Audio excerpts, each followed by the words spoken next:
transformation is nothing but what?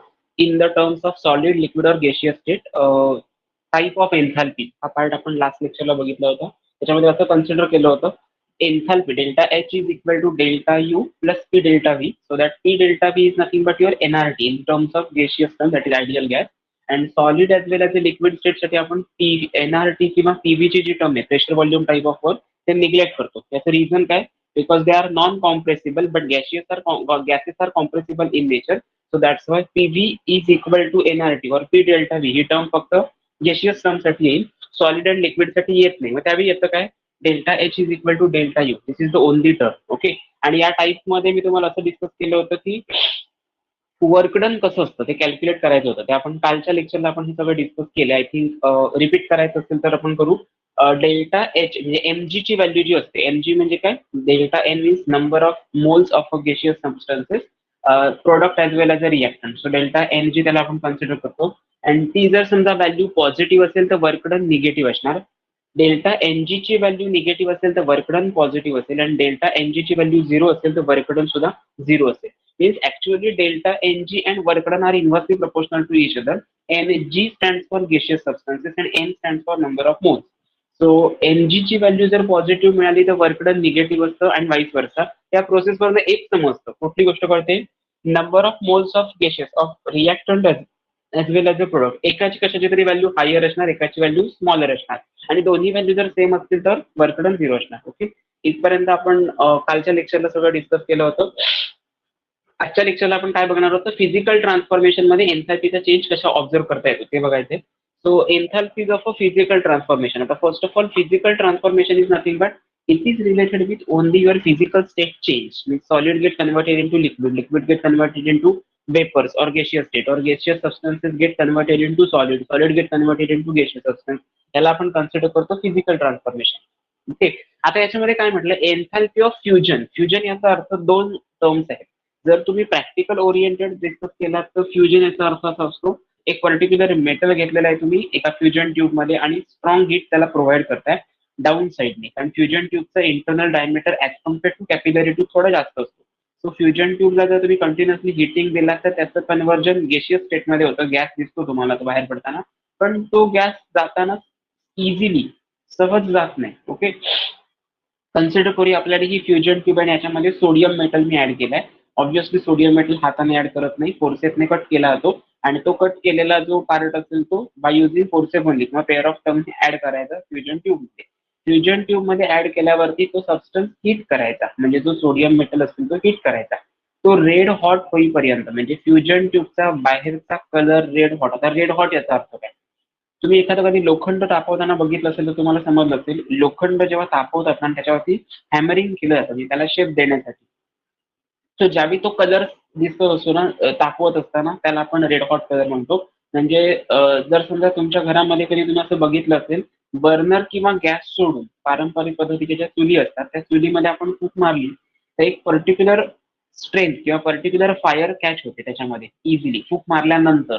तो जो काही ती जी काही फेज आहे ना त्याला आपण कन्सिडर करतो फ्युजन ट्रीटमेंट. सो जेव्हा तुम्ही एअर मधून तेव्हा त्याचं बर्निंग करता तेव्हा त्याला तुम्ही कन्सिडर करता बर्निंग किंवा त्याला आपण असं म्हणू शकतो फ्युजन. बट जेव्हा इन ऍब्सेन्स ऑफ एअर करत असता तेव्हा असं कन्सिडर केलं जातं अनएरोबिक कंबशन. ओके. कंबशन त्याच्यामधून हीट किंवा तुम्हाला एनर्जी मिळत असते म्हणून त्याला कंबशन असं म्हटलं जातं. बट ज्यावेळी तुम्ही त्याच्यावरती एक्स्ट्रा एअर प्रोड्यूस करता, एक्स्ट्रा एअर बंबार्ड करता त्यावेळी तुम्हाला ते फायर कॅच झालेले दिसते, म्हणजे ऑक्सिजनच्या प्रेझेन्समध्ये सगळं होत असतं. ओके. सो ते तसं इथे आपल्याला डिस्कस करायचं एन्थॅल्पी ऑफ अ फ्युजन. आता फ्युजनची ट्रीटमेंट अशी आहे की ज्याच्यामधून तुम्ही असं कन्सिडर करू शकताय,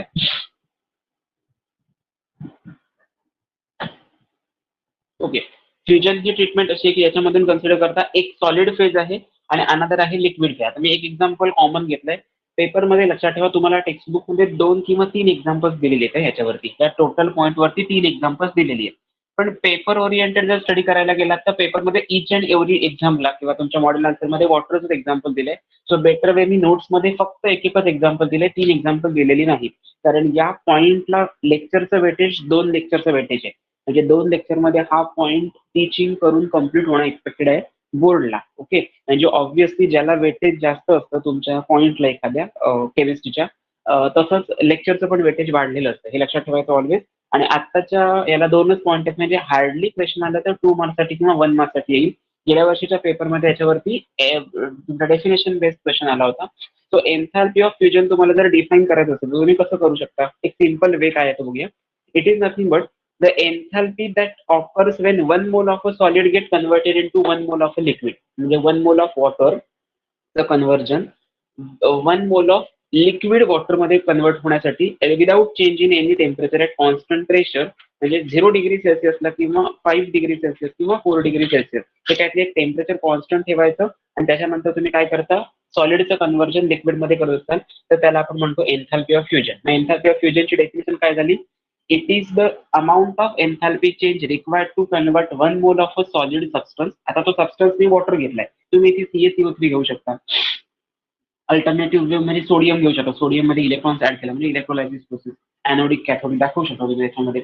so 1 mole of a substance get converted to 1 mole of a liquid substance. आता बघा हा सॉलिड आहे, तो सबस्टन्स असं मी वर्ड वापरलाय, असं नाही म्हणायचं solid water get converted to liquid water, म्हणजे परत कन्फ्युजन होतं.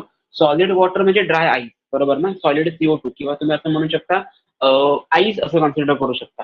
मग आईस मध्ये परत हायड्रोजन बॉन्डिंग आणि ऍट कॉन्स्टंट टेम्परेचरला, म्हणजे आता समजा रूम टेम्परेचरला करत असाल तर आईस राहणार नाही ना, तो त्याचं कन्वर्जन लिक्विडमध्ये होणार. सो आपल्या स्टेटमेंटमध्ये काही मिस्टेक कोणाला काढता येऊ नये म्हणून मी असं सांगतोय, 1 mole of a solid substance get converted into 1 mole of a liquid substance. तो सबस्टन्स तुम्ही वॉटर घ्या नाही तर अजून काय वॉटर एक कुठला अनदर सबस्टन्स घेतला तरी चालेल. ओके, सो हे लक्षात ठेवायचं.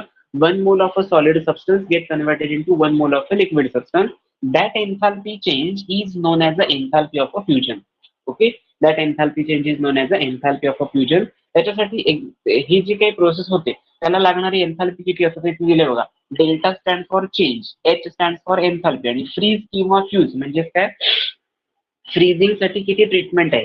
ही इक्विलिब्रियम प्रोसेस जर असेल तर लिक्विडचं कन्वर्जन परत सॉलिडमध्ये व्हायला पाहिजे तेवढ्याच टेम्परेचरला तेवढ्याच प्रेशरला. So at 0 degree Celsius and constant pressure delta H फ्रीजिंगची व्हॅल्यू किती येते, +6.01. आता लास्ट लेक्चरला मी तुम्हाला सांगितलं होतं की इंटरनल एनर्जी बद्दल आपण काहीही डिस्कस करत असतो तेव्हा आपण plus sign as well as a minus sign indicate करतो आणि जनरली एन्थाल्पीच्या व्हॅल्यू पण त्या फॉर्मॅटमध्ये रिप्रेझेंट करायच्या. +6.0 म्हणजे काय, excess of amount of energy तुम्हाला काहीतरी द्यावी लागते टेम्परेचरच्या फॉर्मॅटमध्ये किंवा अल्टरनेटिव्ह दुसऱ्या कुठल्याही फॉर्मॅटमध्ये एनर्जी तुम्ही प्रोव्हाइड करताय. एनर्जी प्रोव्हाइड करताना एखाद्या सबस्टन्स एनर्जी ऍब्सॉर्ब करतोय म्हणजे ती एंडोथर्मिक रिएक्शन होणार, एक्झोथर्मिक होणार नाही. So H2O solid get converted into H2O liquid is nothing but your delta H freeze, and delta H freezing ची तुमची ट्रीटमेंट काय आहे, व्हॅल्यू किती आहे, +6.01. आता या पेपरमध्ये लक्षात ठेवायच्या का, तर आन्सर आहे येस. त्या पेपरमध्ये लक्षात ठेवायच्या व्हॅल्यू. MCQ मध्ये गेल्या वर्षीच्या पेपरमध्ये हा क्वेश्चन येऊन गेलाय की लिक्विडचं कन्व्हर्जन गेशियस स्टेटमध्ये होताना 2 टाइप्स ऑफ एन्थाल्पी चेंज तुम्हाला दिसतो, तर त्या व्हॅल्यूमध्ये चेंज का दिसतो हा क्वेश्चन येऊन गेलाय. त्याचं आन्सर होतं त्यांनी प्रेडिक्ट केलेलं की पर्टिक्युलर टेम्परेचरला जसं जसं टेम्परेचर इन्क्रीज होत जाईल तशी एन्थाल्पी ऑफ वेपरायझेशनची व्हॅल्यू कमी होत जाते, हे एक्सपेक्टेड होतं. पण ती कमी होते किती म्हणजे एक्झाम्पलच्या फॉर्मॅटमध्ये लिहिलं पाहिजे, पण 2 मार्काचा क्वेश्चन आला होता. त्यामुळे लक्षात ठेवा ह्या एन्थाल्पीच्या व्हॅल्यू तुम्हाला लर्न कराव्या लागतील, म्हणून मी एकत्र ते एकाच बोर्डवरती घेण्याचा प्रयत्न केला. याचं रिझन काय, कधी कन्फ्युजन होऊ नये तुम्हाला म्हणून. ओके, आता सिमिलरली एन्थाल्पी ऑफ वेपरायझेशन म्हणजे काय असणार, तर समजा फ्युजन म्हणजे आपण सॉलिडचं कन्व्हर्जन लिक्विडमध्ये म्हणतो, तर एन्थाल्पी ऑफ वेपरायझेशन काय असणार, एक्झाम्पल सेम ठेवायचं म्हणजे कन्फ्युजन नको. H2O liquid get converted into H2O gas. Okay, आता याच्यामध्ये एक ट्विस्ट आहे. आता जे आपण म्हटलं ते एन्थाल्पी ऑफ वेपरायझेशन म्हणजे काय, अमाऊंट ऑफ एन्थाल्पी चेंज. आता अमाऊंट ऑफ एन्थाल्पी रिक्वायर्ड असं का नाही मुलांनी म्हणायचं, याचं रिझन काय, कारण रॉंग का स्टेटमेंट दिलं जातं. जी तुम्ही डेल्टा एच ची व्हॅल्यू देता, delta stand for small change, काही असू देतो 0.1चा जरी असला तरी तो चेंज आहे आणि आपण मॅथमॅटिकल कॅल्क्युलेशनसाठी तो निग्लेक्ट करू शकतो. बट जेव्हा प्रॅक्टिकली हे डिटरमाइन करतो तेव्हा टेम्परेचर तुम्हाला डिजिटल मीटरवरती दिसतं किंवा तुमच्या थर्मामीटरवरती कळतं आणि ते आपण ऍक्युरेटली एक्झामिन करू शकतो, काही प्रॉब्लेम येत नाही. So amount of enthalpy change that required to convert 1 mole of a liquid substance to 1 mole of a gaseous substance. आता तो सबस्टन्स CO2 असू दे नाही तर H2 असू दे. ओके, डिफरंट व्हॅल्यूज लक्षात ठेवावे लागतील. वॉटरसाठी जर लक्षात ठेवायचं गेलं तर तुम्ही काय लिहिणार, डेल्टा एच वेपरायझेशन म्हणून VAP, okay, is equal to 40 kilo joule per मोल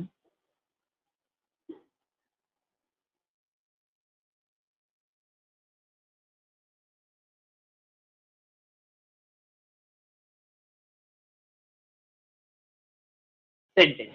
Another part is H2O liquid get converted into H2O gas. आता ही जर प्रोसेस अनदर फॉर्मॅट मध्ये करायची झाली तर अनदर फॉर्मॅट म्हणजे कुठला, तो इथे लिहितोय delta H vaporization is equal to plus 44 kilojoule per mole at 25 degree Celsius. आता चेंज कुठे आला, इथे आला. म्हणजे इथे आपण मगाशी म्हटलेलं आहे कॉन्स्टंट टेम्परेचर, पण इथे मी कॉन्स्टंट टेम्परेचर ठेवत नाही. रिझन काय, एन्थाल्पी ऑफ वेपरायझेशन मध्ये लिक्विड हीट करावंच लागणार आहे, म्हणजे excess amount of thermal energy तुम्हाला द्यावीच लागणार आहे. सो लक्षात ठेवायचं 25 डिग्री सेल्सिअसला टेम्परेचर म्हणजे एन्थाल्पीची व्हॅल्यू जास्त असते as compare to 100 degree Celsius. याचं रिझन काय रे, जर टेम्परेचर 25 डिग्री सेल्सिअस असेल, कन्सिडर करा हे 25 डिग्री सेल्सिअस टेम्परेचर आहे, म्हणजे लोअर टेम्परेचर आहे. लोअर टेम्परेचरला लिक्विडचं कन्व्हर्जन वेपरमध्ये होतं का, आता तुमच्या घरामधलं जे टेम्परेचर होते ते लगेच लिक्विडचं कन्व्हर्जन वेपरमध्ये होणार आहे का, नाही होणार. But at boiling temperature already liquid already heat असणार आहे, हिटेड झालेलं असणार, त्याच्यावरती हीट प्रोड्यूस झालेली असणार, त्या सबस्टन्सने हीट ऍब्सॉर्ब केलेली असणार. त्यामुळे लिक्विडचं कन्व्हर्जन गॅशियस स्टेटमध्ये होताना खूपच इझी होईल. म्हणजेच काय, मिनिमम अमाऊंट ऑफ एनर्जी तुम्हाला द्यावी लागेल, that is plus 40 kilojoule per मोल. सो हे लक्षात ठेवायचं. क्वेश्चन पेपरमध्ये कुठल्या टेम्परेचरला विचारलंय पेपरमध्ये मेन्शन केलेलं असणार, त्यामुळे त्या व्हॅल्यूज लक्षात ठेवाव्या लागतील. आणि एन्थाल्पी ऑफ सब्लिमेशन म्हणजे काय, H2O solid get converted into H2O gas. Okay, मी म्हणून म्हटलं की जर तुम्ही लिंकिंग प्रोसेसने सगळं हे डिस्कस केलेलं असेल किंवा अभ्यास करताना एकत्र स्टडी केलेला असेल, म्हणजे एवढा अभ्यास करून कुठेतरी मोबाईलवर गेलात, एवढा अभ्यास करून कुठेतरी नाश्ता करायला गेलात, एवढा अभ्यास करून कुठेतरी कॉलेजवरून आला आणि केलात, तर ते डिफिकल्ट होणार लक्षात राहायला. सगळीकडे H2 आहे, ते लक्षात कसं ठेवायचं, लिंकिंग प्रोसेस, त्याची कनेक्टिव्हिटी लक्षात ठेवायची, तर ते सोपं जातं. So H2O solid get converted into H2O gas, आणि या प्रोसेसला सब्लिमेशनला आपण delta H SUB, that is sublimation, is equal to 51.08 kilojoule per mole at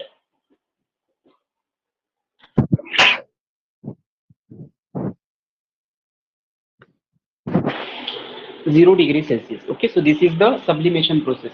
आता या तिघांच्याही डेफिनेशन एक्झाम्पल आणि जर समजा तुम्हाला एक्सप्लेनेशन साठी क्वेश्चन आला तर 3 मार्काला येणार. क्वेश्चन पेपरमध्ये काय क्वेश्चन असेल, define the enthalpies required for the physical transformation of sublimation, vaporization and fusion treatment with example. Okay, आता तुम्ही काय लिहिणार आहात, एन्थाल्पी ऑफ फ्युजन हा पहिला पॉईंट टाकायचा, नंतर तुम्ही लिहिणार amount of enthalpy change that required to convert 1 mole of a solid substance to 1 mole of a liquid substance is known as enthalpy of fusion. For example, H2 solid get converted into H2 liquid, हे सगळं as it is आहे. आता तुम्हाला एक common part विचारतो मी, जर समजा 0 degree Celsius, 0 degree Celsius आणि 0 डिग्री सेल्सिअस म्हणजे लोअर टेम्परेचरला आपण याचं जर आपण कम्पॅरिझन केलं तर ऑलवेज लक्षात ठेवायचं, enthalpy of sublimation shows higher value than that of the enthalpy of vaporisation and than that of the enthalpy of fusion, किंवा आपण तुम्ही असं लिहू शकता फ्रीज. ओके, फ्रीज असं लिहिलात तरी सुद्धा चालेल. ही एक ऑर्डर आहे ना, हे प्लीज कुठेतरी मेन्शन करून ठेवायचं. रिझन काय, एका क्वेश्चन पेपरमध्ये तुमच्या MCQ बेस्ड क्वेश्चन पेपरमध्ये या टाईपचा एक क्वेश्चन येऊन गेलाय. ऑब्व्हियसली महाराष्ट्र सीईटी साठी आलेलं नाही, पण अदर दॅन महाराष्ट्र जी अदर स्टेट्स आहेत त्या स्टेटच्या सीईटी मध्ये हा क्वेश्चन आय थिंक केरला किंवा गोव्याला येऊन गेलेला आहे क्वेश्चन. ओके, तर प्लीज फक्त हे लक्षात ठेवा, एन्थाल्पी ऑफ सब्लिमेशनची हायर व्हॅल्यू असते, म्हणजे अमाऊंट ऑफ, म्हणून टाइम जास्त लागतो. बघा, जर समजा तुमच्या घरामध्ये डांबर गोळी असेल म्हणजे कॅम्फर असेल, किंवा तुम्ही म्हणता ना naphthalene balls, so naphthalene balls तुम्ही ठेवलेलं असेल, अंडर ऑब्झर्वेशन ठेवून द्यायचं, काहीही गेस करायचं नाही, सगळं प्रॉपर टायमिंग लावून स्टडी करायचा. समजा सकाळी 9 वाजता तुम्ही तो कॅम्फर तुम्ही बाहेर काढून ठेवलात, सकाळी तुम्ही कॉलेजला गेलात, त्याच्यानंतर इव्हिनिंगला आलात, चहा वगैरे घेतलात, फ्रेश झालात, आता परत त्याच रूम मध्ये बसून तुम्ही काहीतरी अटेंड करताय लेक्चर, किंवा तुम्ही मोबाईलवर गेम खेळताय, जे काय वॉट एव्हर जे काय असेल ते सगळं करत असताना त्याचा साईज शेप कमी होतो, बरोबर आहे, पण टाइम जास्त लागतो, बरोबर आहे ना. सो अमाऊंट ऑफ एन्थाल्पी कधी हे आणि हेच जर समजा तुम्ही 12 वाजता दुपारी उन्हामध्ये डॅम्बर गोळी किंवा कॅम्फर ठेवला तर त्याचा सब्लिमेशनचा रेट वेगळा असता, म्हणजे टेम्परेचरचा त्याच्यावरती इफेक्ट होतो. आणि टेम्परेचरचा काय इफेक्ट होतो, कारण ही thermodynamic term. Okay, thermo stand for temperature, dynamic stand for variation. Okay, so please लक्षात ठेवायचं, enthalpy of fusion, enthalpy of vaporization आणि सब्लिमेशन आलं तर वॉटरचं एक्झाम्पल द्यायचंय, ह्या व्हॅल्यूज लर्न करायच्या, तिथे सॉरी प्लस लिहायला पाहिजे, विसरायचं नाही, प्लस 51.08 किलोजूल पर मोल. आता सगळ्यात जास्त व्हॅल्यू याची असते, मग याची आणि मग याची ऍट लोअर टेम्परेचर, असं मी म्हटलं होतं, म्हणजे लोअर टेम्परेचर साठी मी हा कन्सिडर केलाय, आणि त्याच्याही पेक्षा लोअर टेम्परेचर हे असणार त्याच्याही पेक्षा लोअर टेम्परेचर हे असणार. या तीनही प्रोसेसमध्ये फक्त 100 डिग्री सेल्सिअसचा जरी विचार केला तरी सुद्धा ऑर्डर सेम राहते. ओके, सो एवढं फक्त लक्षात ठेवा. हा एमसीक्यूचा क्वेश्चन प्रिव्हियस एक्झामला येऊन गेलाय. सो पीवायक्यू असं कुठेतरी मेन्शन करा, म्हणजे किंवा स्क्रीनशॉट घेतला तरी चालेल. मी साईडला होतो म्हणजे तुम्हाला स्क्रीनशॉट घ्यायला बरोबर आहे. झाल्यानंतर फक्त मला मेसेज करा.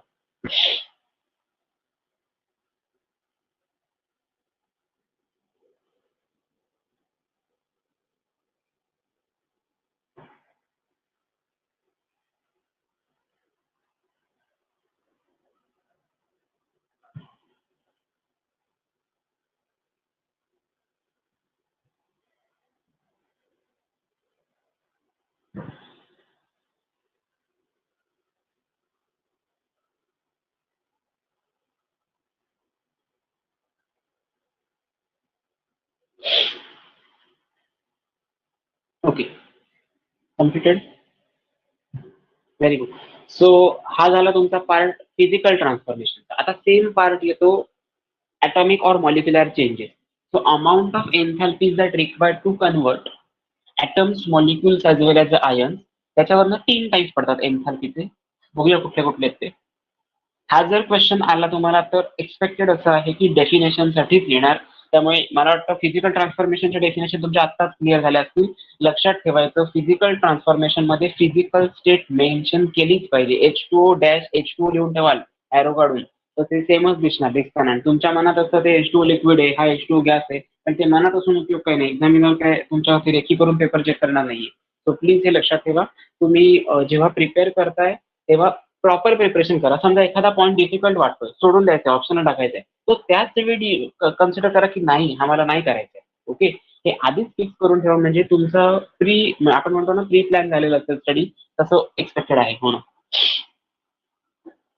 Okay, so the next part is enthalpies of atomic or molecular change.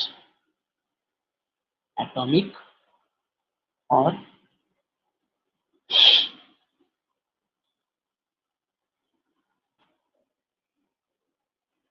Molecular changes. आता याच्यामध्ये काय आपल्याला डिस्कस करायचं, एन्थाल्पीज ऑफ ॲटॉमिक किंवा मॉलिक्युलर चेंजेस मध्ये काय काय डिस्कस करायचं. सो फर्स्ट ऑफ ऑल पहिला पार्ट आहे एन्थाल्पी ऑफ आयोनायझेशन. सेकंड आहे एन्थाल्पी ऑफ ॲटोमायझेशन. सगळ्याच्या डेफिनेशन चांगल्या लर्न करायच्या आणि लर्न करायचं माझ्या म्हणण्यापेक्षा मी जेवढं सांगतोय तुम्हाला आता ना तेवढंच प्रिपेअर करा. तेवढं सफिशियंट आहे. 1 मार्क्सच वेटेज आहे, त्यामुळे ह्याच्यापेक्षा जास्त काही लिहायचं नाही एक्स्ट्रा. आणि सेकंड थिंग, एक्स्ट्रा एखादी गोष्ट तुम्ही देत असाल तेव्हा शुअर असाल तरच अटेंड करा, अदरवाईज करू नका. एकदा असं प्रॉब्लेम झालेला आहे. एक्सप्लेनेशन डेफिनेशन करेक्ट आहे, काही प्रॉब्लेम नाही, लर्न करून आलेला होता तो स्टुडंट. आणि एक्झाम्पल मध्ये थोडासा गोळ होता, म्हणजे एक्झाम्पल मधले एन्थाल्पीची व्हॅल्यू करेक्ट होती कारण ती लर्न करून आलेले होते. बट रिॲक्शन वाचून आलेले असतात, लर्न करत म्हणजे लिहून काढत नाही, प्रॅक्टिस करत नाही. त्यामुळे प्रॉब्लेम होतो इथे अशा वेळी. सो काय करायचं अशा वेळी, जेव्हा आपल्याला कन्फर्म माहितीये, कन्सिडर करा तुम्हाला ह्या दोघांच्या रिॲक्शन येत आहेत, याची रिॲक्शनच आठवत नाही, तर ते तुमचं नॉलेज नाहीये तिथे, ते दाखवू नका. त्याला समजू दे नको की तुम्हाला ते समजत नाही. तो काय करणार, इथे 1 मार्क देणार, इथे हाफ मार्क देणार आणि इथे 1 मार्क देणार. हे जर रॉंग आलं ना तर त्याच्या पुढची टेंडन्सी त्याची अशी असते की थिअरी या स्टुडंटची खूप चांगली आहे पण रिॲक्शन याला येत नाही, असं ते म्हणजे माइंडसेट होतो त्याचा. आणि हा क्वेश्चन तुमचा सेक्शन बी किंवा सी मध्ये होणार, त्याचा इफेक्ट डी वरती होणार चेकिंग मध्ये. तो अजून कुठेतरी जिथे 4 मार्क द्यायचे आता त्याचे 3.5 मार्क देऊन मोकळा होणार आणि ते हाफ मार्क आणि हा हाफ मार्क मिळून 1 मार्क काढणार. आपल्याला असं करायचं नाही. आपल्याला काय करायचंय, 1+1+1/2 असेल ना 2.5 आहे, पण तो सेक्शन संपतानाचा 2.5 असला पाहिजे. 2.5 परत क्लिक होतातच. ओके, त्यामुळे जरी तुमचे मार्क्स डिडक्ट झाले तरी सुद्धा त्याला असं वाटलं पाहिजे की आउट ऑफ मार्क्स तर द्यायचे नाहीये, पण आउट ऑफ मार्क्स नाही दिले तरी मार्क्स आउट ऑफ होत आहे. सो अशी कंडिशन तुमच्या पेपरच्या बाबतीत आली पाहिजे. त्याला स्मार्ट वर्क थोडं म्हणतात आणि हे प्री प्लॅनिंग शिवाय होत नाही. ओके, आणि थर्ड आहे enthalpy of a solution. Enthalpy of solution, आता नावावरनं काय काय समजतं बघा. एन्थाल्पी ऑफ आयोनायझेशन म्हणजे काय, amount of enthalpy change that required to remove ion. कधी जनरेट होतात आपले, म्हणजे मला सांगा, सोडियमचं कन्व्हर्जन सोडियम कॅटायन किंवा क्लोराईडचं कन्व्हर्जन क्लोराईड एनायन मध्ये, क्लोरीनचं कन्व्हर्जन क्लोराईड एनायन मध्ये कधी होतं, जेव्हा ऍक्सेप्ट किंवा डोनेट इलेक्ट्रॉन करतो त्याचे. तसं आपण इथे कन्सिडर करू शकतो. एक एक्झाम्पल घेऊया. सोडियम समजा आपल्याकडे आहे, जर तो सॉलिड स्टेट मध्ये असेल किंवा गॅशियस सबस्टन्स मध्ये असेल, ओके, कन्सिडर करूया. तो समजा आपल्याकडे सोडियम गॅशियस सबस्टन्स मध्ये ऑलरेडी आहे ते. ओके, त्याचं कन्व्हर्जन मला सोडियम प्लस गॅशियस मध्ये करायचंय. हे कधी शक्य आहे? जेव्हा त्याच्यातला एक इलेक्ट्रॉन लॉस होईल तेव्हा, बरोबर आहे ना.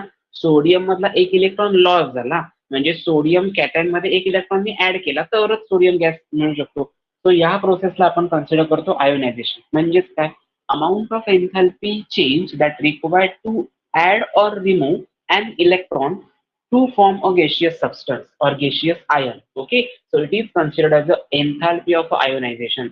एका gaseous substance 1 mole of सोडियमचं conversion 1 mole of sodium cation मध्ये म्हणजे कधी होईल, आयन तयार होईल तेव्हा. हा कॅटायन ना, पॉझिटिव्ह चार्ज आहे त्याच्यावरती. सो या कंडिशनला आपण काय कन्सिडर करतो, एन्थॅल्पी ऑफ आयोनायझेशन. आणि या प्रोसेससाठी लागणारी एन्थॅल्पी ऑफ आयोनायझेशन किती असते, 494 किलो जूल एवढी अमाऊंट ऑफ पर मोल.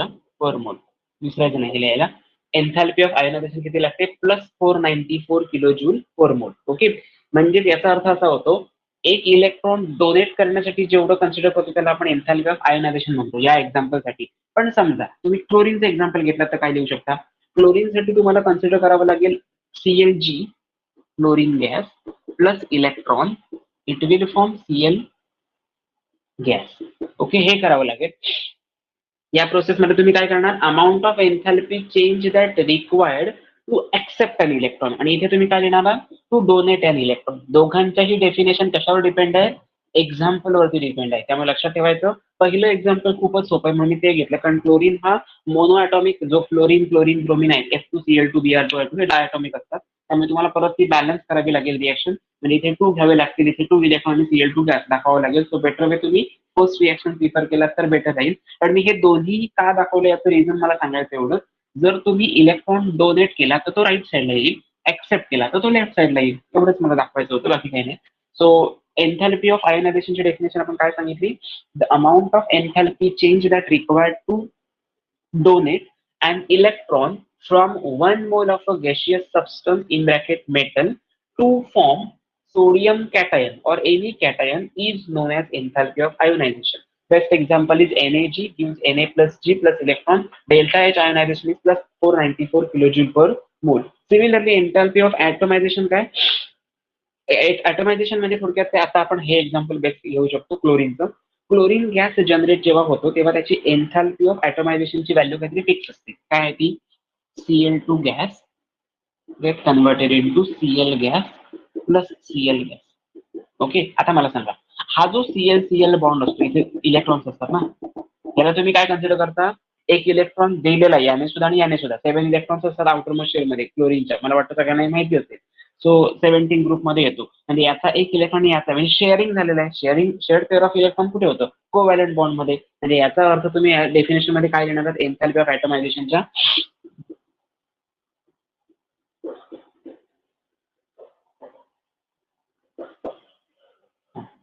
so amount of enthalpy change that required to break one covalent bond between similar or dissimilar atom. Consider करूया आपण HCl मॉलिक्यूल घेतला तर ते डिसिमिलर आहे, डिफरंट आहे.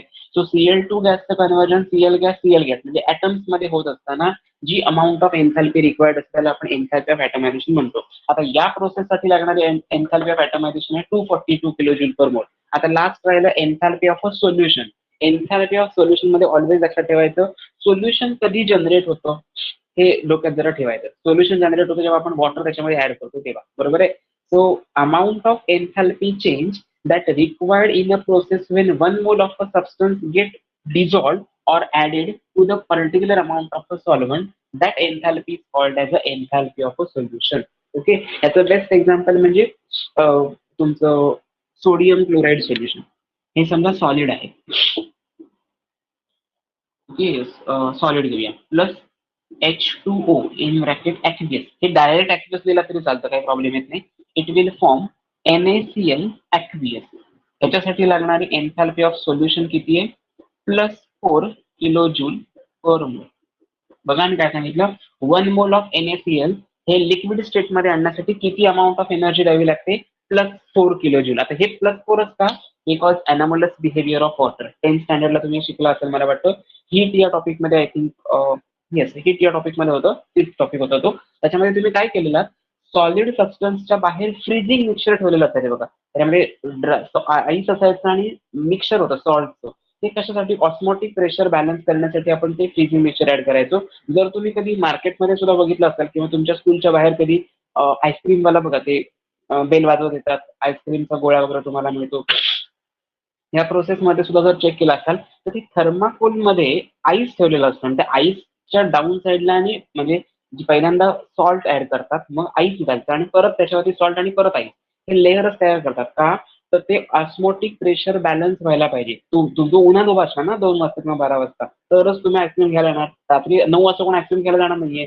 सो त्याच्यासाठी लक्षात ठेवायचं की त्याला एक्सपेक्टेड एवढंच माहितीये की ऑस्मोटिक प्रेशर बॅलन्स होण्यासाठी आपण ही सगळी प्रोसेस करत असतो आणि त्याच्यासाठी ते सोडियम क्लोराईड हेच कंपोनंट यूज केला जातो. याचं रिझन काय, पोटॅशियम क्लोराईड पण करतात, but as compared to potassium chloride आणि sodium chloride cost wise cheaper आहे सोडियम क्लोराईड. ओके, त्यामुळे तो सबस्टन्स जनरली यूज केला जातो. सो हे लक्षात ठेवायचं. Amount of enthalpy change that required to form aqueous solution with water, any substance with aqueous solution with water, it is nothing but your enthalpy of solution. and NaCl चं example द्यायचं, त्याची value सगळ्यात lowest आहे. Okay, आता हेच example पेपरमध्ये मी का घेतलंय, पहिल्यांदा मी Na चं एक्झाम्पल घेतलंय, मग Cl चं एक्झाम्पल घेतलंय आणि मग NaCl चं एक्झाम्पल घेतलंय. त्यामुळे दुसऱ्या कुठल्या बुक मधनं तुम्ही काही प्रिपेअर करणार असाल तर या व्हॅल्यू सेम नसणार, हे लक्षात ठेवायचं. करायचं असेल तर हे असंच प्रिपेअर करा, म्हणजे काही प्रॉब्लेम येत नाही. याची पण ऑर्डर करून ठेवूया. एन्थॅल्पी ऑफ आयोनायझेशन ही ग्रेटर असते than that of the enthalpy of atomization which is greater than that of the enthalpy of solution. Okay, so ही एक ऑर्डर महत्वाची आहे. त्याला कुठेतरी अजूनपर्यंत हा क्वेश्चन आलेला नाही, हा येऊ शकतो. प्रेडिक्टेड क्वेश्चन मध्ये मी सांगितलं तुम्हाला एन्थॅल्पी ऑफ सोल्युशनची व्हॅल्यू सगळ्यात कमी असते. याचं रिझन एक आहे, हे रूम टेम्परेचरला होतं, ही एक पहिली गोष्ट. आणि सेकंड थिंग काय, वॉटर हे एम्फोटेरिक नेचरमध्ये इंडिकेट केलं. याच्यामध्ये बघा प्रत्येक ठिकाणी नाही एक इलेक्ट्रॉन डोनेट झालाय किंवा ह्याच्यामध्ये एक बॉन्ड ब्रेक झालाय, म्हणजे काहीतरी एनर्जी द्यावी लागत असणार, म्हणून ती व्हॅल्यू जास्त दिसते. ओके, याच्यामध्ये तुम्ही एनर्जी देता का, सोडियम क्लोराईडमध्ये आता घरामध्ये जाऊन सुद्धा तुम्ही वॉटर ऍड केला तर तुम्ही ती कुठली एनर्जी दिलेली नसते, पण तरी सुद्धा हे तरी मग 4 किलो जूल का 0 का नाही, त्याचं रिझन काय, कारण एन्थॅल्पी हा थर्मोडायनामिक टर्म आहे आणि H2O मध्ये हायड्रोजन बॉन्डिंग असतं बघा. ते हायड्रोजन बॉन्डिंग ब्रेक करण्यासाठी मिनिमम अमाऊंट ऑफ एनर्जी एवढी लागते, म्हणून ती कन्सिडर केली एन्थॅल्पी of a solution. Okay, so तो एक डाऊट असतो स्टुडंटचा, म्हणून मी आता क्लिअर केलं. ते एन्थॅल्पी ऑफ सोल्युशन काय प्लस डेल्टा एच सोल्युशन किती असेल प्लस 4 किलो जूल पर मोल. जस्ट नाव टेक स्क्रीनशॉट आणि जर झालं असेल तर सांगा. आपण पुढचा थर्मोकेमिस्ट्रीचा जो पार्ट आहे तो स्टार्ट करणार आहोत. मला वाटतं थर्मोकेमिस्ट्रीमध्ये थोड्या गाईडलाईन्स आहेत दिलेल्या, म्हणजे डेफिनेशनच्या फॉर्मॅटमध्ये. त्या डेफिनेशन पेपरमध्ये जनरली विचारतात, बघूया काय ते.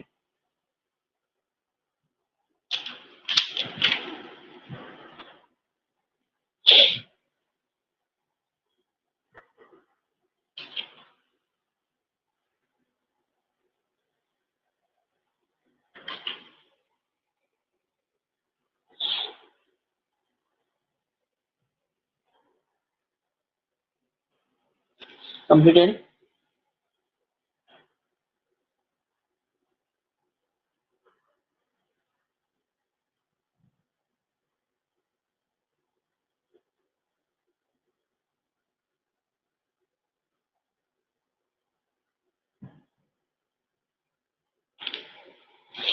ओके,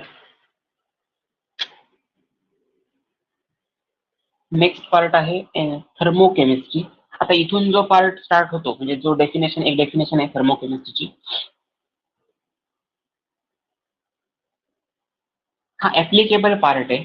नोट्समध्ये मी डिफरंट पॉईंटच्या फॉर्मॅटमध्ये मेन्शन केलंय ते सगळं, पण तुम्ही प्रिपेअर करताना एकच कंबाईन पॉईंट घेणार आहात. जर क्वेश्चन आला तर 2 मार्कासाठी येईल. आणि याच्याही पेक्षा पुढे जाऊन सांगतो, आता जे आपण डिस्कस करणार आहोत ते येण्यापेक्षा त्याच्या पुढचा एक पार्ट आहे एन्थॅल्पी ऑफ रिॲक्शन नावाचा एक छोटासा पार्ट आहे. एन्थॅल्पी of formation, एन्थॅल्पी of reaction. एन्थॅल्पी of reaction आणि बॉन्ड एन्थॅल्पी कॅल्क्युलेशन मध्ये प्रॉब्लेम येणार. तो कुठला प्रॉब्लेम असेल, क्वेश्चन पेपर मध्ये, सॉरी टेक्स्टबुक मधला सॉल्व प्रॉब्लेम असेल का, तर येस, पेपर मधला सॉल्व प्रॉब्लेमच त्याच्यासाठी विचारला जातो, कारण त्याच्या व्हॅल्यूज असतात त्या फिक्स असतात आणि त्या व्हॅल्यूज तुम्हाला क्वेश्चन पेपरमध्ये दिलेल्या असतात. जस्ट सिम्पल कॅल्क्युलेशन आहे, प्लस मायनसचं. पण ते काय प्लस करायचं आणि काय मायनस करायचं ह्याच्यामध्ये ट्रिक आहे. तो लक्षात ठेवायचं की तो क्वेश्चन कोणीही सोडून द्यायचा नाही. बॉन्ड एन्थॅल्पी वरती जर क्वेश्चन प्रॉब्लेमच्या फॉर्मॅटमध्ये आला तर तो सेक्शन सी मध्ये लास्ट क्वेश्चन असेल, एवढं मी कन्फर्म सांगतो. त्याचं रिझन काय, आतापर्यंत जे आलेले क्वेश्चन पेपरचं अनालिसिस केलं तर त्याच्यामध्ये त्या टाईपचे क्वेश्चन आलेले आहेत आणि एन्थॅल्पी ऑफ रिएक्शन गेल्या वर्षीच्या पेपरमध्ये आलेली, आता जी एक्झाम झाली आहे त्याच्यामध्ये आलेला नाहीये. ऑब्व्हियसली ऑक्टोबरमध्ये येण्याचे चान्सेस कमी आहेत, म्हणजे तुमच्या पेपरमध्ये येण्याचे चान्सेस जास्त आहेत. तो कुठला क्वेश्चन असेल ना, तो सुद्धा आपण जेव्हा प्रॉब्लेम सॉल्व्ह करू तेव्हा मी तुम्हाला सांगेन. मी प्रत्येक पॉईंटवर इव्हन सोल्युशन अँड कॉलिगेटिव्ह प्रॉपर्टीवरचे सुद्धा जे प्रॉब्लेम्स मी घेतले त्याच्यामध्ये असंच केलंय. पहिल्या पॉईंटवरती इलेव्हेशन अँड बॉइलिंग पॉईंटवरती जेवढे प्रॉब्लेम आहेत तेवढे दिले. नेक्स्ट घेतलाय डिप्रेशन आणि फ्रीझिंग पॉईंट, म्हणजे प्रत्येक पॉईंट मी कव्हर केलाय जेणेकरून एक कुठला तरी फॉर्म्युला असा आला की जो आपला घेतलेला नव्हता, असं होता का म्हणे. पण मी सगळे टाइप्स कव्हर केले आणि त्याच्यामध्ये ऍडिशनल क्वेश्चन बँक दिले. तुम्हाला जसा टाइम मिळेल जेव्हा तुम्ही सॉल्व्ह कराल तेव्हा ते ऍटलीस्ट पीडीएफ बघत चला, म्हणजे काय पाठवले ते समजेल तुम्हाला. कारण मी प्रत्येक वेळेस असं सांगतो की स्टडी मटेरियल सेक्शनमध्ये काहीतरी गोष्ट न्यू अपलोड केले. ज्यावेळी मला असं सांगायचं असतं की तुम्ही बघायला पाहिजे आजच, त्याच वेळी मी हा मेसेज टाकतो. अदरवाईज मी उगाच स्टडी मटेरियल सेक्शनमध्ये काहीतरी अपलोड केलं याचा मेसेज प्रत्येक वेळी टाकत म्हणजे रिमाइंडर करत राहत नाही तुम्हाला, सो देत राहत नाही. सो लक्षात एवढंच ठेवायचं की जे तुम्हाला दिलेलं आहे प्रिपेअर करायला, सो ते त्यावेळी सायमल्टेनियसली केलं तर सोपं पडेल. लक्षात ठेवूया मला हे करायचंय, मला ते करायचंय. हे लक्षात ठेवा. प्रिलिम पर्यंत तुमचं हे प्रिपरेशन होणं एक्सपेक्टेड आहे, त्यामुळे मध्ये भरपूर वेळ आहे अजून. आणि ऑलमोस्ट युनिट टेस्ट तुमच्या 1च्या अगोदर तुमचा सगळा सिलेबस मी कव्हर करून तुमच्याकडे देणार आहे with more, so don't worry about it. पण प्रिपरेशन मात्र व्हायला पाहिजे, हे लक्षात ठेवायचं. नेक्स्ट पार्ट आहे थर्मोकेमिस्ट्री. इम्पॉर्टंट पार्ट आहे आणि याला न्यू डिफरंट वेटेज आहे तुमच्या सिलेबसमध्ये, त्यामुळे याच्याशी रिलेटेड क्वेश्चन्स येणारच कन्फर्म. थर्मोकेमिस्ट्री याचा अर्थ काय? द थर्मोकेमिस्ट्री ही एक पर्टिक्युलर ब्रांच आहे केमिस्ट्रीची असं आपण कन्सिडर करूया. It is related with the enthalpy changes which are occurred in chemical reaction. So enthalpy changes occurs in chemical reaction. कुठल्याही एका केमिकल रिएक्शन मध्ये जे काही एन्थाल्पीचे चेंज, म्हणजे आपण प्लस मायनस म्हणतो, मायनस प्लस करतो, व्हॅल्यू बदलतो, तर हे सगळं जे होतं ते एका केमिकल रिएक्शनच्या फॉर्मॅटमध्ये होतं. त्याच्याशी रिलेट करणारे एन्थाल्पी चेंजेसचे जे काही प्रोसेस आहे, स्टडी आहे, त्याला आपण थर्मोकेमिस्ट्री असं कन्सिडर करतो. क्वेश्चन पेपरमध्ये थर्मोकेमिस्ट्री डेफिनेशन अजिबात विचारली जाणार नाही. ओके, तो येणार नाही की पेपरमध्ये. क्वेश्चन पेपरमध्ये पुढचा क्वेश्चन इम्पॉर्टंट आहे, enthalpy of a chemical reaction म्हणजे काय? एन्थाल्पी ऑफ केमिकल रिएक्शन हा पार्ट खूप इम्पॉर्टंट आहे. इथे आपण काय करूया, एक रिएक्शन, जनरल रिएक्शन मी घेतो, आधी ते सगळं एक्सप्लेन करूया आणि त्यानंतर जी काही डेफिनेशन वगैरे आहे तो पार्ट डिस्कस करूया.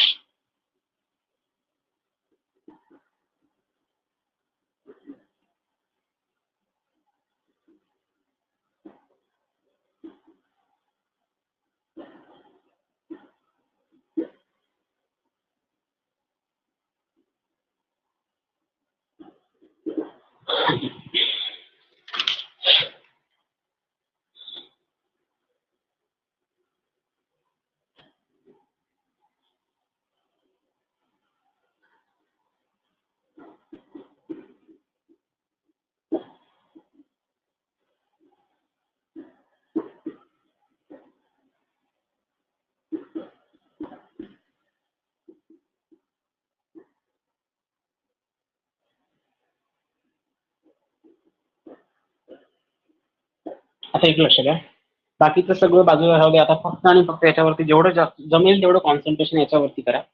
खूप सिम्पल पार्ट आहे. तुम्ही एक जनरल केमिकल रिएक्शन घेतले, बॅलन्स केमिकल इक्वेशन दाखवायचे मला म्हणून मी small A, small B, small C, small D coefficient घेतले आणि capital A, capital B, capital C, capital D are the reactant, substrate, product and by product respectively. Okay, this is one of the simple balance chemical equation.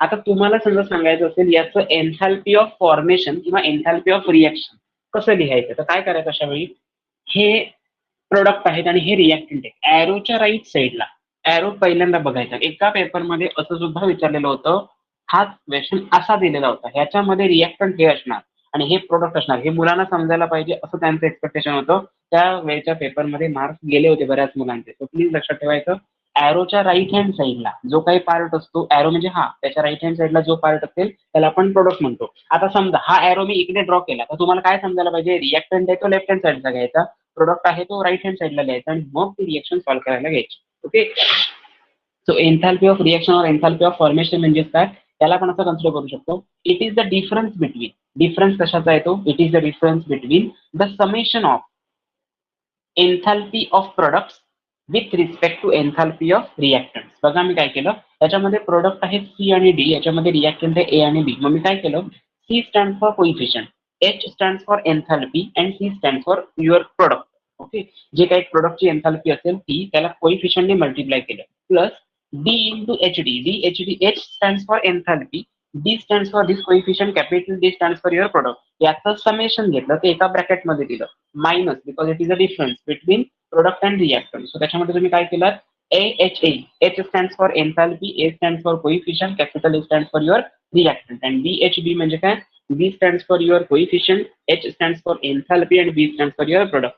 So याची enthalpy HA, HB, HC आणि HD च्या value तुम्हाला दिलेल्या असणार आहे. Okay, म्हणजे समजा मी असं कन्सिडर केलं, N2 plus 3H2 it will give you 2NH3. तुम्ही काय लिहायला पाहिजे मी सांगतोय फक्त, एन्थाल्पी ऑफ नायट्रोजनचा कोइफिशियंट 1 आहे, म्हणजे तुम्ही घेणार इथे सी ची व्हॅल्यू घेणार 1 इंटू N2 ची एन्थाल्पी जी तुम्हाला प्रॉब्लेम मध्ये दिलेली असणार, प्लस 4.033 किलो जूल पर मोल वगैरे, त्याने मल्टिप्लाय करणार तुम्ही, त्याला ब्रॅकेट घालणार, प्लस डी म्हणजे तुमचा 3, तुमचा जो प्रोडक्ट जो असेल तो म्हणजे हा असणार, बरोबर ना. सो डी तुम्ही घेतलेला असेल 2 इंटू NH3. NH3 चे कोइफिशियंट तुम्हाला काहीतरी दिलेलं असेल, त्याच्यामधनं रिॲक्टंट कोइफिशियंट मायनस करणार, म्हणजे 1 इंटू N2 इथे येईल, आणि बी साठी तुमचं येईल 3 इंटू H2 ची एन्थाल्पी जी काही दिलेली असेल ती. इतकं सिम्पल आहे. आणि मी एवढं तुम्हाला सांगतो, जेव्हा मायनस साईन मध्ये येतं तेव्हा इकडचे आणि इकडचे कुठली तरी एक टर्म कॅन्सल होणार. याचं रिझन काय, कोइफिशियंट त्याचे सेम असतात. जेवढे तुमचे हायड्रोजन प्रेझेंट आहेत रिॲक्शन मध्ये तेवढेच प्रोडक्ट मध्ये पण असायला पाहिजेत ना, म्हणजे कुठल्या तरी रिॲक्शनची एन्थाल्पी असणार ती निघून जाणार, आणि ज्या रिमेनिंग 2 टर्म्स राहतात त्याचा डिफरन्स घेतला की तुम्हाला एन्थाल्पी ऑफ रिॲक्शन कॅल्क्युलेट करता येते. So enthalpy of a chemical reaction is defined as, definition start झालं इथे, amount of enthalpy change that a company. आता रिक्वायर्ड म्हणत नाही मी, अ कंपनी का म्हणतो, कारण रिॲक्शन कंप्लीट झाली. Okay, so the amount of enthalpy change that a company when the difference between the enthalpy changes, summation of enthalpy changes of the product with respect to summation of enthalpy changes of reactants occurs. Okay, याला आपण consider करतो enthalpy of a chemical reaction. हे symbol आहे समेशनचा, माहिती असेल. हे ज्यांचं maths आहे जेई साठी जे प्रिपेअर करतात त्यांना कॉम्बिनेशन परम्युटेशन नावाचा एक पार्ट असेल 11th स्टँडर्डला झालेला, बरोबर असेल, तुम्हाला कदाचित माहिती असेल. तो एनसीआरच्या फॉर्मॅटमध्ये तुम्ही लिहिता, मग एन फॅक्टोरियल डिवायडेड बाय, ते माहिती आहे ना, R factorial into N minus R factorial या फॉर्मॅटमध्ये असतं. फॅक्टोरियल म्हणजे काय, 5 फॅक्टोरियल कसं लिहायचं, 5 into 4 into 3 into 2 into 1 factorial, असं त्याला कन्सिडर केलं जातं. हे आय थिंक हे तुमचं सगळं मॅथ्सचा पार्ट आहे, तुम्हाला माहिती असायला पाहिजे. नसेल माहिती ते ऍटलिस्ट बघितलं पाहिजे, म्हणून मी तुम्हाला फक्त इथे सजेस्ट केलं हे की असं असं आहे. ओके, सो या फॉर्मॅटमध्ये तुम्ही लिहिता, याला समेशन असं म्हणताय तुम्ही. ओके, त्याच फॅक्टोरियलच्या टर्म्स मध्ये हा पार्ट पण येतो, समेशन म्हणजे ऍडिशन थोडक्यात, एवढंच आहे. Okay, so enthalpy of chemical reaction इथपर्यंत आपण स्टडी केला. तर याचा यूज कशासाठी होतो, एक महत्वाचा याच्यामधला यूज येतो म्हणजे कुठला, जर समजा enthalpy of product, enthalpy changes for the product is greater than that of the enthalpy of reaction. बघा मी काय सांगतोय ते, मी फर्स्ट असं लिहितो, रोमन 1 टाकतो, summation of H product is greater than that of the summation of H reactant, then the reaction is endothermic in nature. Okay, reaction काय असेल, एंडोथर्मिक. म्हणजे अपोजिट काय असणार, second case, summation of H product is less than that of the summation of H reactant, then the reaction is exothermic in nature. याचा screenshot compulsory काढून घ्यायचा याचा, बाकीचं राहू दे. ओके, हे महत्वाचं आहे खूप. गेल्या वर्षीच्याच पेपरमध्ये एमसीक्यू साठी हा क्वेश्चन आलेला की एक रिॲक्शन उगाचच रिॲक्शन दिलेलं होतं, काय व्हॅल्यू काहीच नव्हती, समेशन ऑफ एच प्रोडक्ट त्यांनीच दिलेला होता व्हॅल्यू, ती व्हॅल्यू आणि याची व्हॅल्यू मॅच होत नव्हती, हे लक्षात ठेवायचं. काही वेळा पेपरमध्ये तुम्हाला गुगली टाकतात ते, बरोबर, ते काय करतात, एक रिॲक्शन देतात, त्याची ओव्हरऑल एन्थाल्पी ऑफ फॉर्मेशन देतात. ओव्हरऑल याचा अर्थ काय, तुम्ही हातामध्ये बिकर घेतल्यापासून तो प्रोडक्ट जनरेट झालेला सेपरेट करेपर्यंत लागणारी जी काही एन्थाल्पी आहे, टेम्परेचर, अमाऊंट ऑफ एनर्जी आहे, त्याला आपण म्हणतो एन्थाल्पी चेंज. ओके, सो तो जो काही आहे त्याचा आणि एन्थाल्पी ऑफ प्रोडक्ट फक्त आणि एन्थाल्पी ऑफ रिॲक्टंट याचा काही संबंध नसतो. एन्थाल्पी ऑफ रिॲक्शनचा त्याच्याशी संबंध असतो, एन्थाल्पी ऑफ फॉर्मेशनचा त्याच्याशी काही संबंध नसतो. हे लक्षात घ्या. त्यामुळे ही व्हॅल्यू आणि ही व्हॅल्यू मॅचच होत नाही, मग प्रिंटिंग मिस्टेकच झाली, मग ऑप्शनच नव्हते त्याच्यात, असले काहीतरी शोध लावायचे नाही. फक्त एवढंच सांगतो मी, जेव्हा प्रोडक्टची एन्थॅल्पी चेंज दिलेली आहे साठी 140 किलो जूल पर मोल आणि ती दिलेली असेल समजा 213 किलो जूल, तर समजा तुम्हाला रिएक्टंटची जास्त आहे, मग रिएक्टंटची जास्त असेल तर तुम्ही काय म्हणणार, रिएक्शन एक्झोथर्मिक आहे. एवढं सिम्पल आहे. पण प्रॉब्लेम असा होतो की थोडं मिसकन्सेप्शन होतं आणि तुम्ही विसरता एवढ्या सगळ्या एन्थॅल्पीच्या डेफिनेशन. नाही म्हटलं तरी आतापर्यंत आपण पहिल्या 3 म्हणजे वेपरायझेशन, सब्लिमेशन, त्या 3 डेफिनेशन बघितलं, त्याच्या व्हॅल्यूज लक्षात ठेवायच्या होत्या. सेकंड मध्ये बघितलं ॲटोमायझेशन, सोल्युशन आणि आयोनायझेशन, त्या 3 म्हणजे 6 झाल्या. ही झाली 7वी थर्मोकेमिस्ट्रीची. एन्थॅल्पी ऑफ केमिकल रिएक्शनची डेफिनेशन काय सांगितली? एन्थॅल्पी of chemical reaction means it is the amount of enthalpy change that अकंपनी when means it is a difference between the summation of enthalpy changes of product with respect to summation of enthalpy changes of reacting species involved in the balanced chemical equation. Okay. Okay, so हा पहिला part आहे. हे कसं काय calculate केलं, एन्थॅल्पी of product कसा बघायचा, more than 1 product असेल तर ते असा बघायचा, summation of CH3 HDH. Okay, त्याच्यावरनं समजतं काय, तर प्रोडक्टची एन्थॅल्पी जास्त असेल तर ती रिएक्शन एंडोथर्मिक असते आणि रिएक्टंटची जास्त असेल तर ती एक्झोथर्मिक असते. आता एंडोथर्मिक आणि एक्झोथर्मिक हे तुम्हाला माहिती असायलाच पाहिजे, 12वीची एक्झाम तुम्ही सायन्सची देत आहे. ओके, सो एवढं जर माहिती असायला पाहिजे. याचा स्क्रीनशॉट घेऊन ठेवा, हा पेपरमध्ये येणारा क्वेश्चन आहे. आणि याच्या पुढचा एक क्वेश्चन आहे, जोडून क्वेश्चन येतो, स्टँडर्ड एन्थॅल्पी ऑफ रिएक्शन म्हणजे काय, ते बघूया.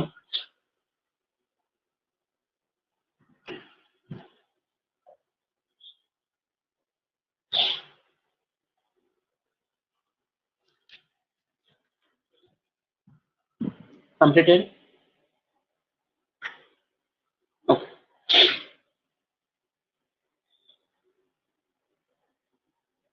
ओके. कॅल्क्युलेशन मध्ये मी काय केलंय, N2 एक्झॅक्टली कॅल्क्युलेशन कुठलं एक्सपेक्टेड आहे प्रज्वल?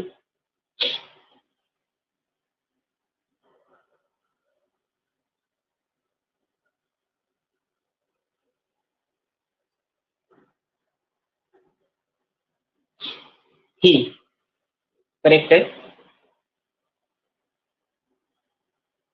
ओके, काय केलं मी, हा कोइफिशियंट आहे बरोबर ना, प्रोडक्ट आहे तुझे, तुझ्या एरोच्या राईट हँड साईडचे जे आहेत ते प्रोडक्ट, एरोच्या लेफ्ट हँड साईडचे आहेत ते रिएक्टंट आहेत. ओके, CDAB स्मॉल जे दिलेले आहेत, स्मॉल लेटर्स मध्ये मेन्शन केले, त्याला तुम्ही काय कन्सिडर करणार, कोइफिशियंट कन्सिडर करणार.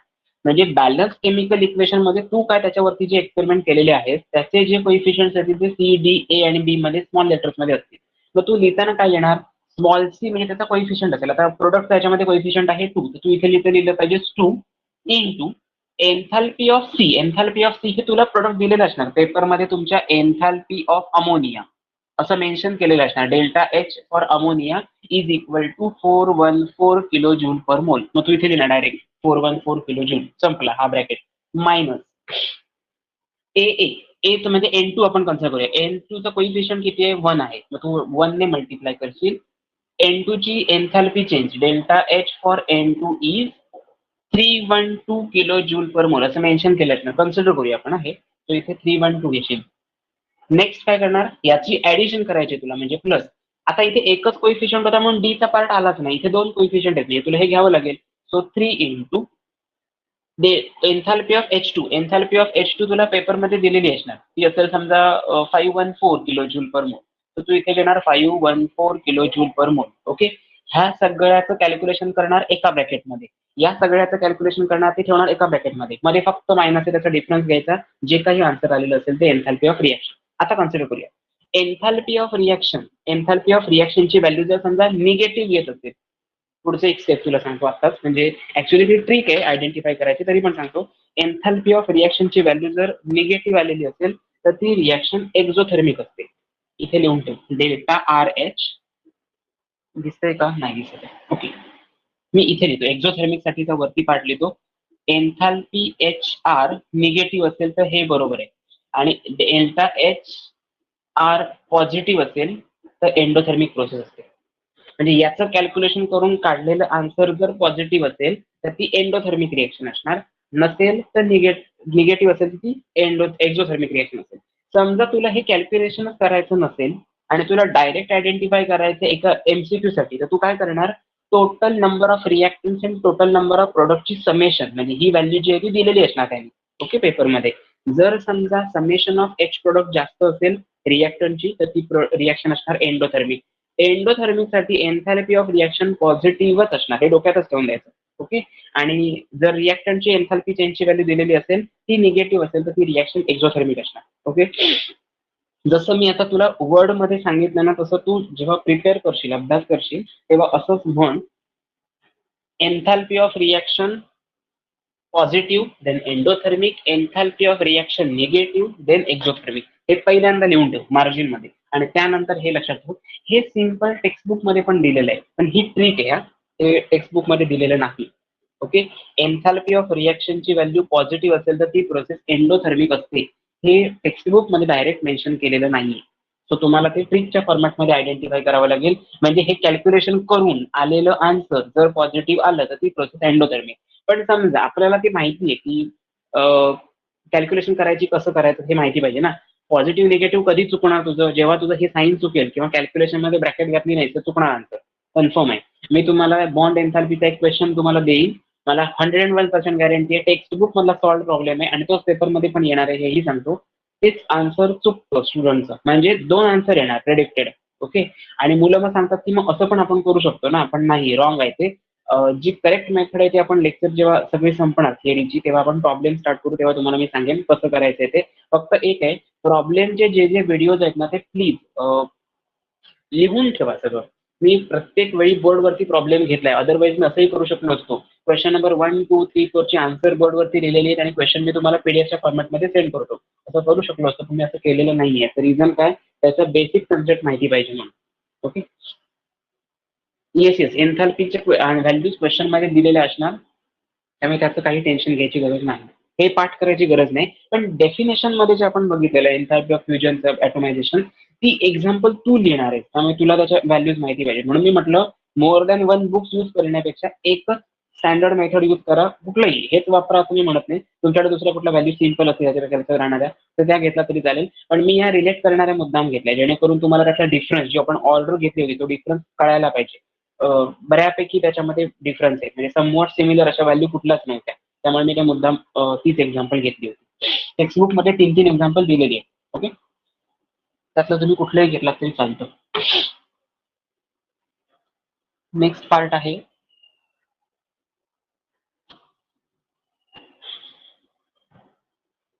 एन्थॅल्पी ऑफ अ स्टँडर्ड किंवा standard enthalpy of reaction. Standard enthalpy of reaction म्हणजे काय, काही डिफिकल्ट नाही आहे, सगळं नावातच आहे. Standard enthalpy of reaction, standard असा वर्ड आला की लक्षात ठेवायचं standard physical states okay. Standard physical states in the sense liquid म्हणजे वॉटर हे गेशियस स्टेटमध्ये म्हणजे वेपरच्या फॉर्मॅटमध्ये पण प्रेझेंट असतं आणि सॉलिड स्टेटमध्ये पण प्रेझेंट असतं. मी पण असा वर्ड का वापरला मध्ये, म्हणजे त्याची actual physical state normal stable स्टेटला पावसाचं पाणी जे असतं ते गाराच्या फॉर्मॅटमध्ये पडतं असं आपण म्हणू शकत नाही. पावसाचं पाणी हे लिक्विडच्या फॉर्मॅटमध्येच आहे, बरोबर आहे. म्हणजे वॉटरची नॉर्मल फिजिकल स्टेट ही लिक्विड आहे, त्याच्यावरती काहीतरी इम्प्लिमेंटेशन केलं म्हणजे त्याच्यातली एनर्जी थोडी काढून घेतला किंवा त्याच्या हायड्रोजन बॉन्डिंगची पोझिशन फिक्स केला तर तो सॉलिड होतो. म्हणजे त्याच्यावरती काहीतरी अमाऊंट ऑफ एन्थॅल्पी द्यावी लागते. जेव्हा आपण अमाऊंट ऑफ एन्थॅल्पी प्रोव्हाइड करतो तेव्हा ती स्टँडर्ड स्टेट नसते. आलं लक्षात. म्हणजे नॅचरली ऑकरिंग ज्या काही फिजिकल स्टेट आहे त्या स्टँडर्ड स्टेट असं इन शॉर्ट आपण म्हणू शकतो. सो एन्थॅल्पी ऑफ स्टँडर्डायझेशनचे डेफिनेशन काय सांगाल, so amount of enthalpy change that required to form stable form of physical state of that component is known as the enthalpy of standardization. किंवा enthalpy change required to form standard state of component is known as the enthalpy of a standardization. Enthalpy of standardization दाखवत असताना लक्षात ठेवायचं, standard असा word आला की thermodynamics मध्ये वरती 0 लिहायचा, डिग्रीच्या फॉर्मॅटमध्ये लिहायचं. Enthalpy of standardization. आता enthalpy of standardization of fusion असेल तर, enthalpy of standardization of sublimation असेल तर, वेपरायझेशन असेल तर काही नाही, फक्त चेंज काय 0 वरती लिहिलेला. जिथे जिथे 0 लिहिलेलं असेल तिथे व्हॅल्यू चेंज होत नाही, स्टँडर्ड व्हॅल्यू असते. म्हणजे फॉर एक्झाम्पल वॉटरचा बॉइलिंग पॉईंट 100 डिग्री सेल्सिअस असं नाही होणार. कणकवलीतल्या वॉटरचा बॉइलिंग पॉईंट 100 डिग्री सेल्सिअस आहे आणि मुंबईच्या वॉटरचा बॉइलिंग पॉईंट 38 डिग्री सेल्सिअस आहे, असं नाही होऊ शकत. हे स्टँडर्ड स्टेट्स आहेत. ओके, सो हा त्याचा बेसिक डिफरन्स आहे. सो लक्षात ठेवायचं, एन्थॅल्पी ऑफ स्टँडर्डायझेशन म्हणजे काय, amount of enthalpy change that required to form standard states of physical states of that particular component, म्हणजे ती सॉलिड असेल, लिक्विड असेल किंवा गॅशियस असेल, त्याला तुम्ही कन्सिडर करता enthalpy of a standardisation. Okay, so हा सगळा पार्ट इम्पॉर्टंट आहे, एक्सपेक्टेड आहे, एक्झाम पॉईंट ऑफ व्ह्यू खूप इम्पॉर्टंट आहे. सो तेवढं फक्त प्रिपेअर करायला पाहिजे. ओके, नेक्स्ट पार्ट आहे तुमच्या सिलेबसचा standard enthalpy of formation.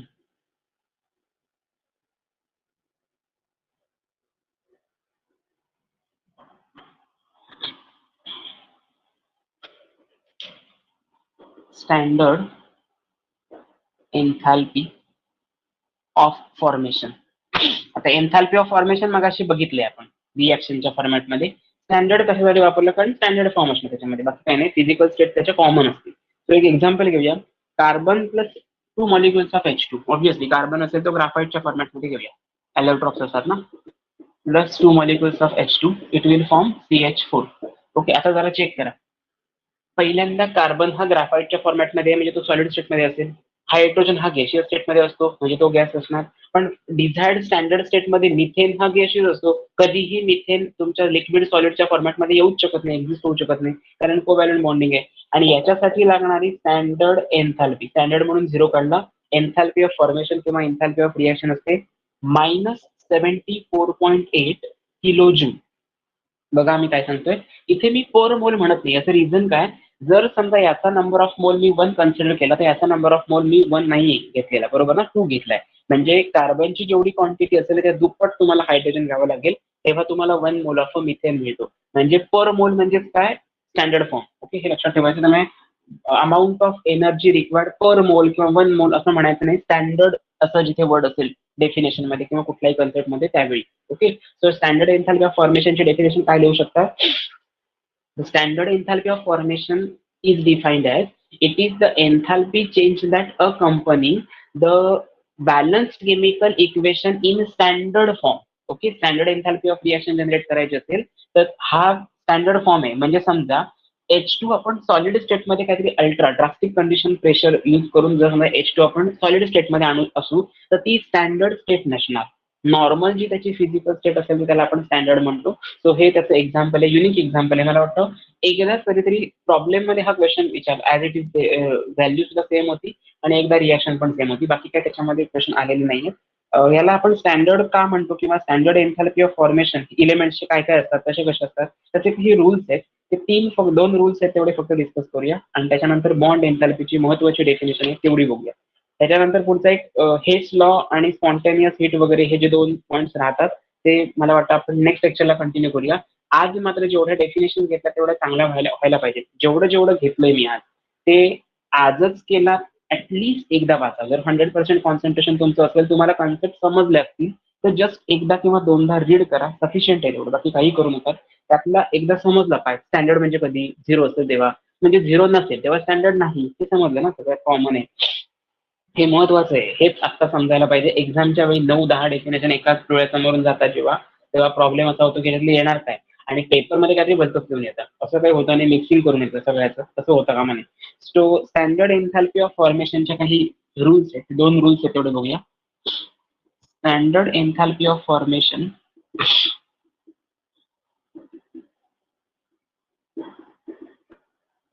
of an element is 0. Okay, standard enthalpy of formation of an element म्हणजे काय, इलेमेंट जो एक्झिस्ट आहे मेंडेलिव्हच्या पिरियड टेबल मधला जो कार्बन आहे, ओके, त्याची स्टँडर्ड एन्थॅल्पी काय असणार, तो नॉर्मल स्टेटला असणार, तेव्हा त्याची व्हॅल्यू 0 असेल. जेव्हा तुम्ही त्याच्यावरती कॉन्सन्ट्रेशन म्हणजे काहीतरी ऍड करता, असं आपण कन्सिडर करूया standard enthalpy of formation of hydrogen, standard enthalpy of formation of chlorine आणि standard enthalpy of formation of carbon, या सगळ्याच्या व्हॅल्यूज काय असणार आहेत, म्हणजे एका पर्टिक्युलर इलेमेंटच्या व्हॅल्यू स्टँडर्ड एन्थॅल्पीच्या व्हॅल्यू 0 असतात, ते लक्षात ठेवायचं.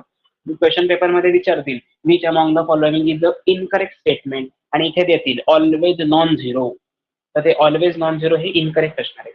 ओके, आणि सेकंड आहे standard enthalpy of formation of compound is equal two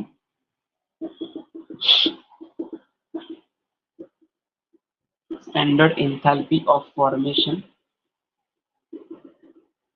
of compound is equal to standard एन्थॅल्पी.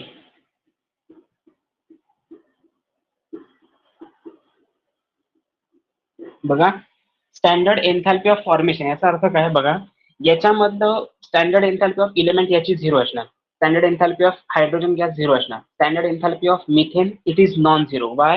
Because it is a standard enthalpy of reaction. म्हणून इथे म्हटलंय standard enthalpy of formation of a compound is called as a standard एन्थॅल्पी. म्हणजे ही value कधीही 0 नसणार, non zero always असणार. ती positive negative असेल की नाही हे डिपेंड करतं कशावरती, whether the reaction is exothermic और एंडोथर्मिक, त्याच्यावरती डिपेंड करतं. पण ती कधीच 0 असू शकत नाही. जर ही 0 असेल तर तुमचा प्रोडक्ट स्टेबल नसतो, लक्षात ठेवायचं. ओके, ही व्हॅल्यू जर 0 असेल तर तो प्रोडक्ट स्टेबल नसणार, अनस्टेबल स्टेटमध्ये, म्हणजे त्याला तुम्ही इंटरमिडिएट किंवा ट्रान्झिशन स्टेट असं म्हणता. आणि इंटरमिडिएट सेपरेट करता येत नाही, हा त्याचा ड्रॉबॅक आहे. कुठल्याही रिएक्शन मधला तुम्हाला कार्बोकॅटन हा इंटरमिडिएट बाजूला काढून दाखवा, बोर्डवरती दाखवू शकतो, पेपरवरती दाखवू शकतो अंडरस्टँडिंगसाठी, पण कार्बोकॅटन सेपरेट करू शकत नाही आपण जोपर्यंत त्याच्यावरती कुठलाही इलेक्ट्रोफाईल किंवा न्यूक्लिओफाईलची आपण ऍडिशन करत नाही, तोपर्यंत फायनल डिझाईन प्रोडक्ट होत नाही. म्हणून जर आपण SN1 मध्ये असं बघितलं होतं ना, SN1 मध्ये कार्बोकॅटन जनरेट होतो, SN2 मध्ये कुठलाच इंटरमिडिएट जनरेट होत नाही, म्हणून ती फास्ट रिएक्शन असते, वन स्टेप प्रोसेस असते, त्याच्यामध्ये ट्रान्झिशन स्टेट ऍबसेंट असतात. ओके, आणि जी पेंटा कोऑर्डिनेट ट्रान्झिशन स्टेट घेते त्याचा लाईफ टाइम स्पॅन खूपच कमी असतो, हे सगळं आपण डिस्कस केलं होतं. ओके, तर हे 2 रूल्स फक्त लक्षात ठेवा. इनकरेक्ट स्टेटमेंट आजकाल तो ट्रेंड आहे पेपरमध्ये विचारायचा, म्हणून मी हा मुद्दाम क्वेश्चन तुम्हाला दिले. स्टँडर्ड एन्थॅल्पी ऑफ फॉर्मेशनची डेफिनेशन, एक्झाम्पल आणि हे 2 रूल सफिशियंट आहे, एवढं 2 मार्क्ससाठी तुमच्या standard enthalpy of formation. Next आहे बॉन्ड एन्थॅल्पी, खूपच महत्वाचा पॉइंट आहे. 9 झालेत आता. एक काम करूया आपण, हा पार्ट आणि याच्या पुढचा जो पार्ट आहे तो थोडा नंतर डिस्कस करूया, म्हणजे उद्याच्या लेक्चरला डिस्कस करूया. उद्याच्या लेक्चरला काय काय करायचं, 3च पॉईंट्स राहिले, कुठले कुठले ते सांगतो. बॉन्ड एन्थॅल्पी आणि स्टँडर्ड एन्थॅल्पी ऑफ कंबशन हे एक कंबाईन क्वेश्चन आहे. सेकंड आहे Hess law of constant heat of summation, very very very very important law and very very important question from chemical thermodynamics topic, state बोर्डसाठी तरी. आणि त्याच्यानंतर spontaneous आणि entropy, spontaneous non spontaneous reaction कशा identify करायच्या, आणि entropy म्हणजे काय, जसे आपण थर्मोडायनेमिक टर्म्स बघितले आतापर्यंत, एन्थॅल्पी म्हणजे काय, इंटरनल एनर्जी म्हणजे काय, तशीच एन्ट्रॉपी म्हणजे काय ते पण बघायचंय, जी रिलेट करते तुमच्या थर्ड लॉ ऑफ थर्मोडायनेमिक्स सोबत. ओके, सो तो पार्ट एक सगळा डिस्कस केला की तुमचा थेरॉटिकल पार्ट टॉपिक संपतो केमिकल थर्मोडायनेमिक्सचा, जो आपण नेक्स्ट लेक्चरला कंटिन्यू करूया. ओके, आणि हे आता लगेच होणार नाही, आणि उद्याचं जे मॉर्निंगचं लेक्चर तुमचं नसणार. हा, उद्या मी आधीच क्लिअर करतोय, उद्यापासून कॉलेज स्टार्ट होत आहेत, एक 1 जून पासून. त्यामुळे उद्या मॉर्निंग पासून कॉलेजेस असणार आहेत, आणि त्याच्यानंतर म्हणजे तुमचं जे लेक्चर असेल ते शक्यतो आफ्टरनूनला, म्हणजे 11:30 नंतर वगैरे या फॉर्मॅटमध्ये असेल. 11:30 ते 12:30 वगैरे असं टायमिंग असेल. मी तुम्हाला मेसेज करून कळवेन त्या अगोदर, आणि त्यावेळी उद्याच्या लेक्चरमध्ये हा टॉपिक टोटल कम्प्लीट होणार, केमिकल थर्मोडायनामिक्स. परवाच्या लेक्चरपासून जसं मी सांगितलं त्याप्रमाणे होणार, न्यूमेरिकल परवापासून स्टार्ट होतील. ओके, सो प्लीज याच्यामध्ये गॅप टाकू नका, एवढं लक्षात ठेवा. केमिकल थर्मोडायनामिक्स, सॉलिड स्टेट, आणि तुमचा जो पुढचा टॉपिक आहे that is transition, inner transition आणि कोऑर्डिनेशन कंपाऊंड.